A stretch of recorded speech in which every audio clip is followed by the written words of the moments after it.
નમસ્કાર ખેડૂત મિત્રો, આજે તારીખ 17 ફેબ્રુઆરી 2026 ને આજે આપણે કપાસના તમામ માર્કેટ યાર્ડના તાજા બજાર ભાવ જાણીશું। જેમાં મિત્રો આજે ફરીવાર કપાસની બજારમાં મોટાભાગના માર્કેટ યાર્ડમાં ઘટાડા સાથે વેપાર જોવા મળી રહ્યો છે। જે માર્કેટ યાર્ડમાં 1600+ બજાર હતી તેમાં પણ નીચા ભાવ નોંધાઈ રહ્યા છે। અત્યારે એવરેજ ગણવા જઈએ તો 1500 થી 1600 વચ્ચે કપાસની બજાર વધઘટ સાથે જોવા મળી રહી છે। આમાં કોઈ સુધારા આવવાની સંભાવના નથી। આ મુજબ કન્ટિન્યુ ભાવ જોવા મળશે। તો ચાલો મિત્રો આપણે જાણી લઈએ કે આજે તમામ માર્કેટ યાર્ડની અંદર કપાસના ભાવ શું ચાલી રહ્યા હતા।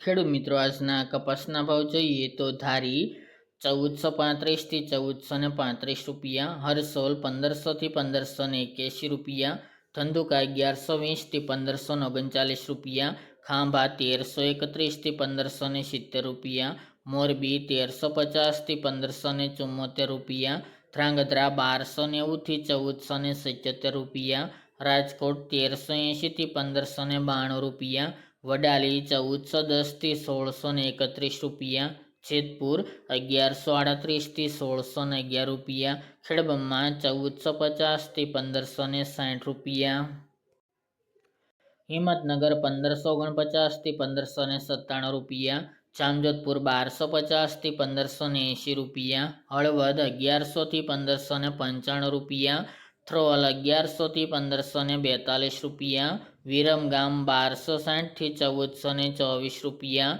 બોટાદ 1385 થી 1625 રૂપિયા, કડી 1354 થી 1540 રૂપિયા, ઉનાવા 1231 થી 1613 રૂપિયા, કુકરવાડા 1300 થી 1586 રૂપિયા, વિજાપુર 1425 થી 1591 રૂપિયા, વિસનગર 1200 થી 1618 રૂપિયા, સિદ્ધપુર 1181 થી 1511 રૂપિયા, સાવરકુંડલા 1310 થી 1610 રૂપિયા, કાલાવડ 1185 થી 1555 રૂપિયા, જામનગર 1000 થી 1560 રૂપિયા, અમરેલી 935 થી 1620 રૂપિયા, વાંકાનેર 1200 થી 1590 રૂપિયા, બાબરા 1420 થી 1620 રૂપિયા, અંજાર 1432 થી 1500 રૂપિયા, ચાણસ્મા 1255 થી 1495 રૂપિયા, મહુવા 923 થી 1360 રૂપિયા અને જસદણ 1300 થી 1590 રૂપિયા।